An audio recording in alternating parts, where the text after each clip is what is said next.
DNI algorithm, which some of you should already have numbers in your hand, so that should help later on when I'm going to start doing it. Don't worry, it's not role play, and the people in the audience online will be able to see what's going on. And the other part about it today is I'll give a bit about myself, so that's another key element. And then part 2 is going to be about air, it's going to be about fishing, it's about tips and quotes, and it will all make sense, so don't worry. The key thing which I wanted to make everyone aware is that DNI, okay, it is okay to be biased, okay, that's the key element, but it's actually what you do when you become biased, that's the key element. Now, going on, okay, so hopefully you've all been given a number. I'm hoping, yep, you've all been given a number. That's actually good to see, okay? And now, simply said, okay, I have used an algorithm. That's why I was trying, as you came in, people were looking at your name tag and stuff. On publicly available information, I was able to use an algorithm. Now, if I'm not mistaken, some of you's got a 1 and some of you's got a 2. Yep, brilliant. So, what it is that if you were a 1, statistically speaking, you were better at maths than the room, and if you got a 2, you were statistically better at literacy, which ultimately is, I'm going to ask a couple of questions now. Now, the algorithm has let me know what you guys are best at. Now, the simple thing is about it is I'm going to ask a question, okay? And the thing is about it is, okay, if the question relates to your area and you get it wrong, then you'll get another shot. If the question doesn't relate to your area and you get it wrong, your team is out. It's as simple as that, all right? So let's just try one nice and easy. Okay, I've got a maths question, okay? So how many of you here, who has a 1? Who has a 1? So statistically, you guys are meant to be better at maths than everyone else, statistically speaking. And what I'm going to ask you is a very simple maths question, okay? Now, do we want to go as a group, number 1, or do the number 2s want to have a chance? Bearing in mind, if you take that chance, your team will be out. Well, we're going to go with the 1s? 1s? Oh, so we've got a gambling group. Okay, the gambling group is nice and easy, okay? So you've gambled and you've said you want to go first. It's a nice, easy question. 5 plus 4. Nice and easy. 9. Yeah, nice and easy, okay? Now, the next time I'm going to do it. Now, this time, okay, the question will be harder. Now, if you get it wrong, your team's completely out. If the other team gets it right, you all can stay. So no fear, no loss. Would you like to gamble again? The question is going to be harder. But if you lose, your team's out and they will win. Yeah, you're going to go again, all right? So 64, okay, divided by 8. Nice and easy. No? Ah, well done. So the things about it is, okay, even though, okay, there was no risk in the room, even though that you knew that you could win, all right? Even though I told you there's an algorithm, you still thought there was some jeopardy there. And the things about it is that is the same algorithm I just used is the same algorithm that's used in life. It's called stereotyping. So what happened there? I didn't tell you anything there. I didn't give you any indication what I was trying to do there. What I was trying to show is that actually for no information, everyone went into their camp. No one challenged the algorithm that I said I was going to give you, and no one even attempted to share information between the two camps. You instantly went into, I'm a 2, you're a 1. And that's what happens with stereotyping. You instantly, for culture, for no apparent reason, you've just grown up with certain stereotypes. So therefore, when I come into a room, people make certain assumptions about me. And that is what I'm going to try and help here. It's okay to be biased. You automatically went into your groups. But it's what you do when you see that bias. And that is one of the key elements. And the things about it is that, okay, even though there was no risk there, there was no real reward there, we still, just because I told you, you all went into a group. So today's session is about how do we identify our bias and then bring it to life, bring it to the front, and then work on how to make sure that you get the culture that you want in your organization. Now, before I kick off and really get into the session, what I'll do is just give a bit about myself. So, very much this for coming on nearly 10 years, okay? I've been in the industry for about 20 years, all in the financial services industry, for people with a timeline that starts with an afro off looking like I do right now. You know, it's just how it is. I think it's the stress of trying to do the job. But in all seriousness, I've been doing it for a while, and I've I've been a mentor, I've been menteed, but I've also, I've chaired HSBC Skills Development Scotland Association, which is an employee group. I'm also on boards which are doing things like Breaking Through Careers, which is very important, where they're doing podcasts, and there's more information. Either you can follow me on LinkedIn or find that out. But I've also worked with Scottish Financial Enterprise, where we're trying to help with the pipeline through a programme called the Unified Schools Programme, where we go out trying to break down myths about our industry, the financial services, fintech. How do we break down that? And again, there's information which you can find out at stalls, but for those online, you can follow me on LinkedIn and you can find out more information. So it just gives you an idea that there is loads of different ways you can get more information. Now, the other things about what I was trying to show you there is that one of the things that I'm going to ask, all right, that's a bit about me, but one of the things I'm going to ask the audience today is how many of you genuinely have had a meeting about fresh year? Has anyone had a meeting set up in the calendar for fresh year today to make sure your employees have got fresh year? I'm going to guess no. Well, D&I is exactly the same. You shouldn't be trying to think of it as something that just sits out in a room off to the left. It should be something that is just what your teams are doing. And it should just be part of how you do what you're doing. So what I mean by that is, it's quite easy to say that, okay? But ultimately, what you're trying to get across, really simply, is actually D&I should just be the air your team's breathing. It should just be how you do what you do and how you do it. Now, one of the things that I've always said is it's one of those things. It's easy to say. I could stand here and all of us know or want to do it. It's the reason you probably are here today. You want it to be a success. Now, that's easy to say. Now, for those in the room, I've tried to bribe you with chocolate today. And on those chocolates, we'll have the 5 Ps. Like all presentations, they always have some kind of acronym or 5 Ps, and I thought, why should I be any different? So my 5 Ps for D&I, okay, are purpose, performance, prizes, procedures, and prompts. So really simply put, why is D&I important to your team, to your organization? Because if you're a startup, D&I is going to be totally different for a multinational organization. It can be different within the multinational organization by different function areas and demographics that you're trying to reach out to. So actually, why is it? Why do you want to do it? And the interesting thing about that is that you need to understand the mission. But the mission has to be authentic. So your purpose has to be authentic. It can't be to aim for a target. It has to be, why are you doing it? And it's the why. And it's asking those whys to many different people to understand it. The next word is performance. It's the behaviors. Now, a lot of people start to panic when you talk about D&I in terms of performance. That is a really, people get upset, or are we trying to build targets here? No, what we're trying to do is actually, if you've got a mission, what are the values you want to instill?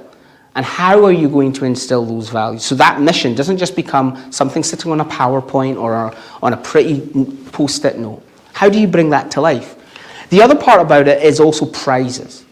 And I deliberately didn't pick remuneration, mostly because it wouldn't have worked with my 5 Ps. That would have ruined it for me. But also, it means that people are suddenly thinking about money. It isn't always about money. It's not about the prizes that will remunerate you, but it's also about prizes about celebrating what good looks like. It's about actually, how do you understand what you're meant to be doing? And I think that's always key. The next element of that is the procedures.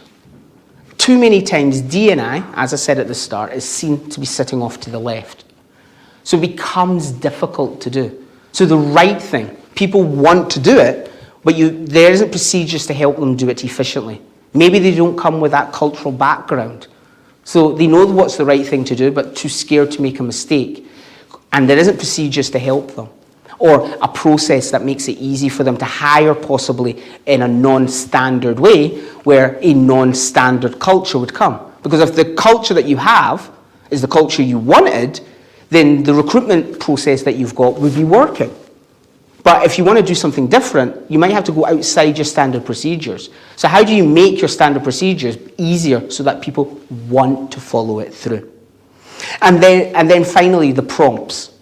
One of the things I'm always a big fan of is actually making prompts. We do it all the time when we're in the office together. We have social cues. But if you don't come from those cultural backgrounds, if you don't understand those social cues for that community, then for all the purpose that you may have put in, all the performance you may have put in, you actually don't have those prompts. I'm a big fan that you have headline prompts. This is what we're doing, the paraphernalia. But it's also about localizing the prompts too, right down to how a senior manager operates, or how the first line manager operates, or how your HR process operates. So these are things that I always believe is always very important. Now, I did say at the beginning that I would talk about air, and then the next part would be talking about fishing. And that, I know at a tech conference last time I mentioned that I got into myself in trouble. That's fishing with an F, not a PH. And trust me, I did, because you could see all the tech people getting rather twitchy, so I just want to make that clear. Now, one of the things about fishing, okay, is I'm not a great fisherman. My grandfather-in-law is amazing. He's absolutely amazing. I don't think there's a pond he hasn't fished in. So if I want to find out about where the best place to get trout on any given moment, I'm going to go to him. Now, that's a really nice story, but it's in a really simple way. It's actually, he's the subject matter expert. He's the closest person to me who knows the community I'm going after, which is a fish supper, which is the trout. I want that trout. And the best way to get it is actually to go to my subject matter expert so that they can lead me down that path. And that's one of the things here. Now, there is loads of reasons why good companies have great routes into their company. I mean, great routes. They've got apprenticeship schemes, graduate programs, they've got entry level, but the culture doesn't change. And that might be because potentially the pool that you're fishing in isn't diverse.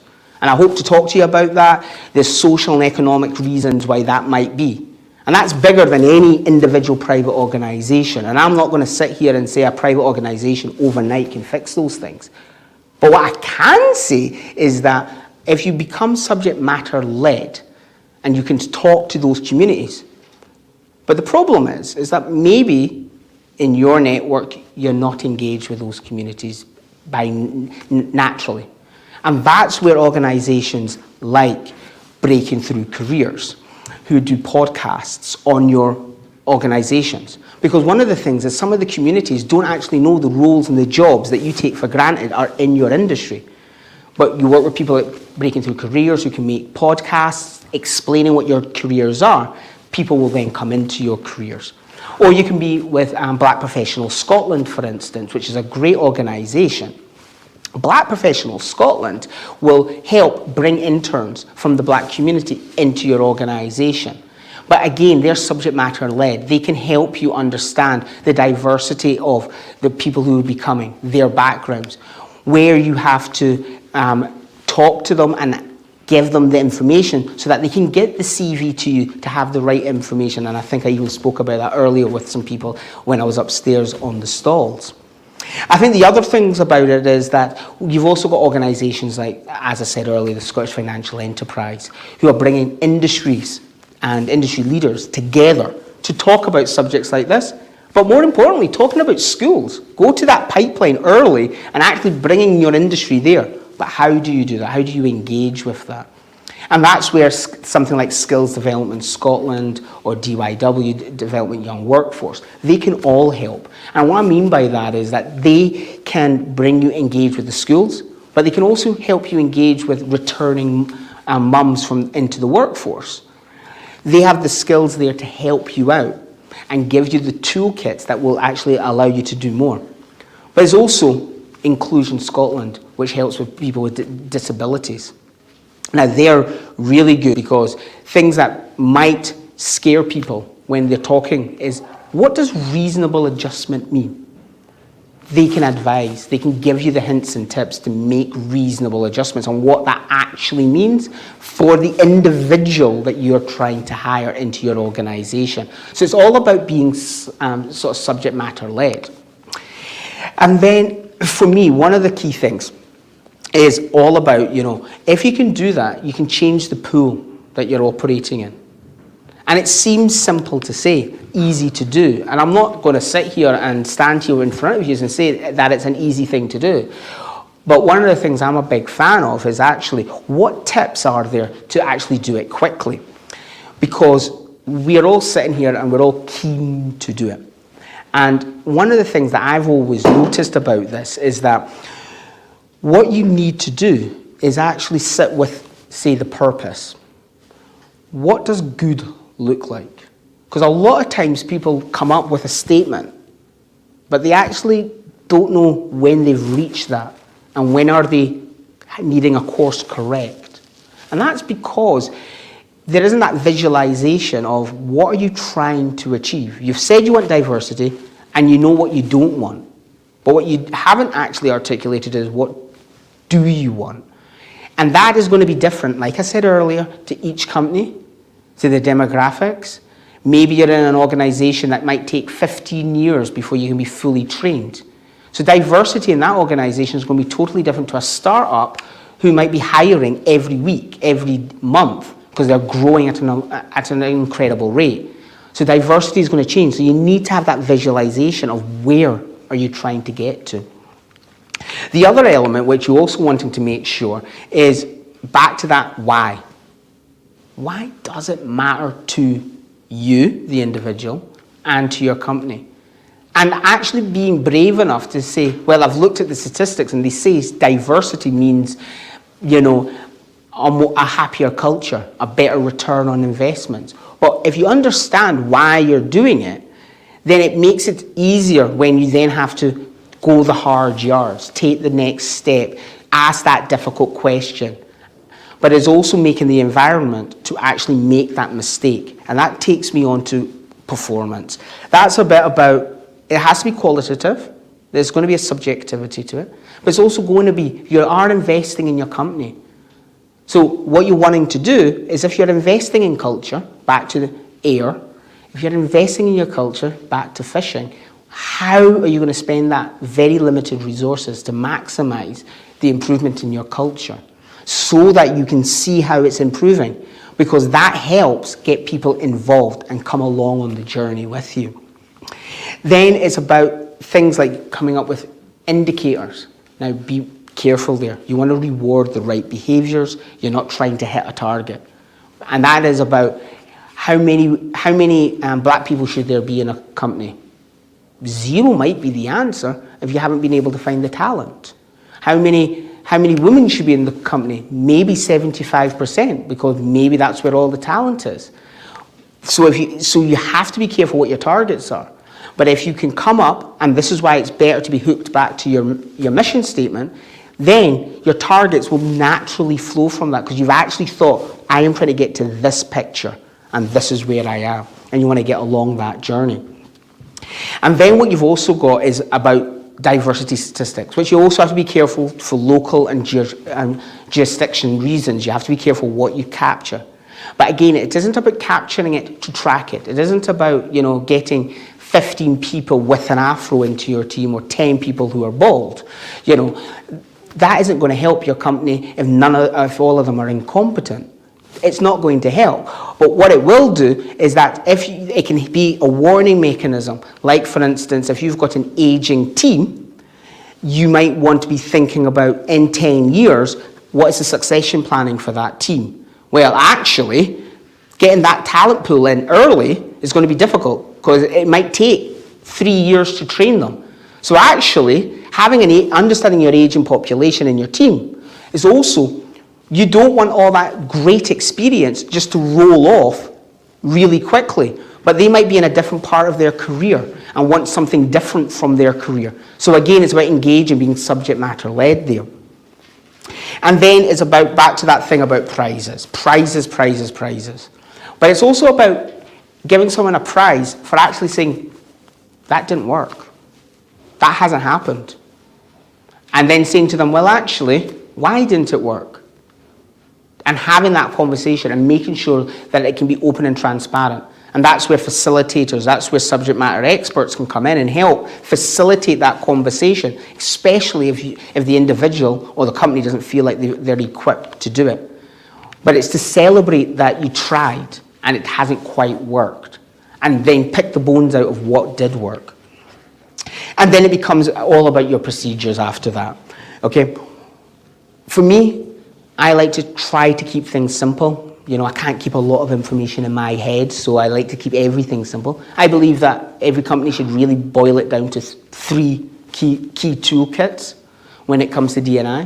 One, self-management. So that's people who only have to look after themselves. What does D&I look like for that individual to make inductions better?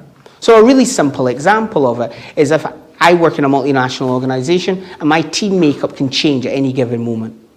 So I so happen right now to be working in a team predominantly based out in India. So actually working towards an Indian calendar works better because I need to plan my projects to make sure that Indian national holidays are there.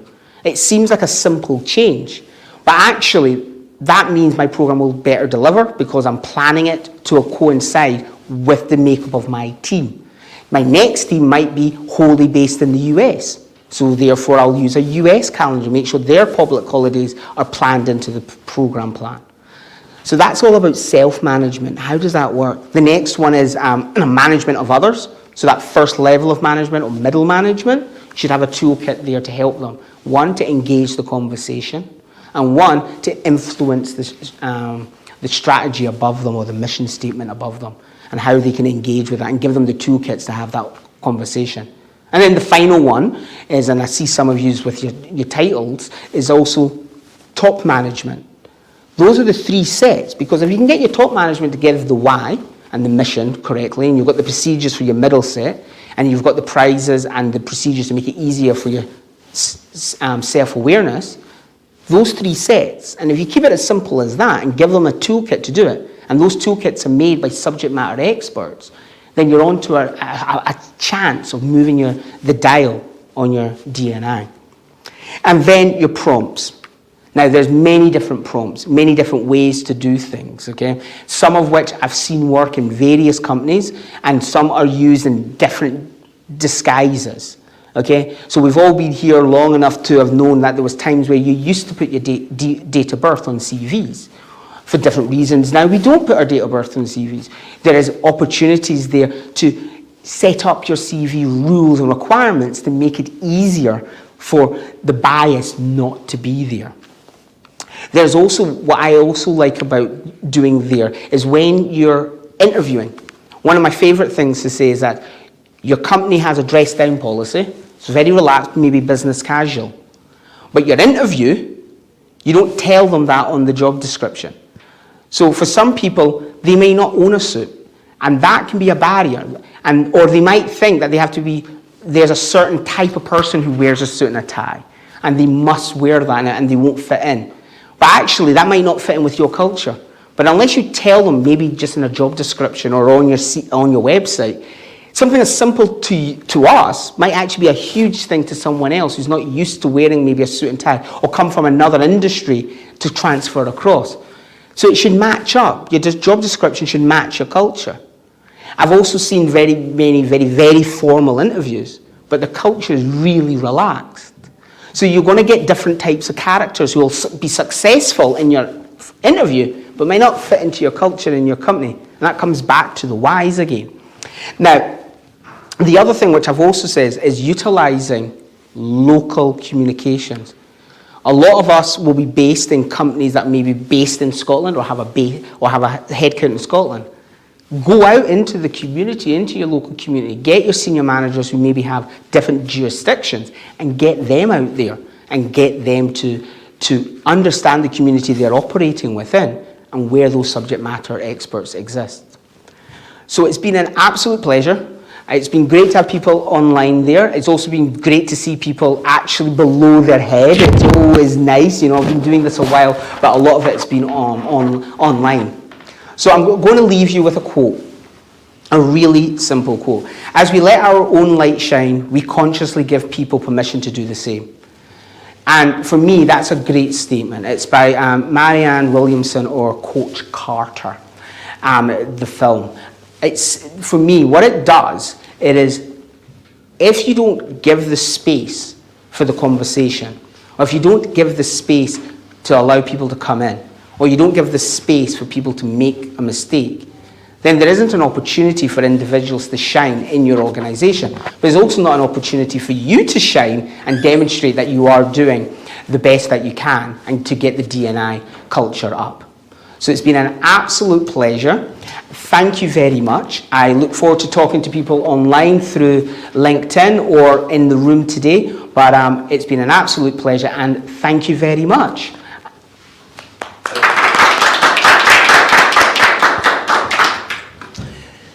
Nick, I've just got a question through on the online platform, if that's okay? Yeah, by all means. So, Cara Devane, I hope I've pronounced that right. I'm sorry if I haven't, Cara. She says, wonderful session, Nick, very insightful. And she would love to hear your thoughts on what we teach the younger generation about embracing their own diversity when they're thinking about their future careers. So embracing their own diversity. So first of all, for me, it's about owning it. So it's about being proud of your heritage. So I have a great heritage. I am Scottish, born and bred, but my family's from the West Indies, aka I get to drink whiskey and rum and claim it as a heritage. But for that young individual, what it means is that they can own that and use it as an advantage, because they will have a critical thinking which will be different, and that is really key. And they got to bring that out in their CV, but also bring it out in who they are when they're in the room, and use that experience and background to help embrace and change the diversity within their culture that they're so happen to be working in. Cool. If no one else got a question, I have one myself, if that's okay, Nick? By all means. You talked a bit before about what does good look like in terms of having actionable diversity goals. Yeah. But I think, is there a danger if you try to overly quantify those goals, that you take the discourse, you move the discourse to a place that's about recruitment quantities as opposed to about culture? Yep. I think so how do you kind of find that balance of being actionable while still actually trying to engender culture change as opposed to just ticking boxes? So to avoid the ticking boxes, which is always the risk, is actually about being outcome driven. So yes, have targets, yes, understand what your targets are, but it goes back to that original point about the mission statement. If you understand your mission, if you understand why you're doing it, then it won't become a tick box exercise, because you're having natural prompts in the organisation. Your senior managers are actually living and breathing it. So it won't feel like a tick box exercise. And then the people who are in the company are there on merit. So there is no challenge to that. Where the measurements are required is what they're trying to do is to keep that in the forefront of your mind. Because what is naturally important to me, my ability to find fish so that I can have a fish supper, is not maybe important to everyone else in this room. Whereas actually having those targets, having that mission statement keeps everyone engaged in what you're trying to achieve. So the targets are there to keep that momentum going and stop any fatigue along that journey. Wonderful. Thank you very much. Thank you very much. Thank you very much, Nick. Thank you very much. It's been an absolute pleasure.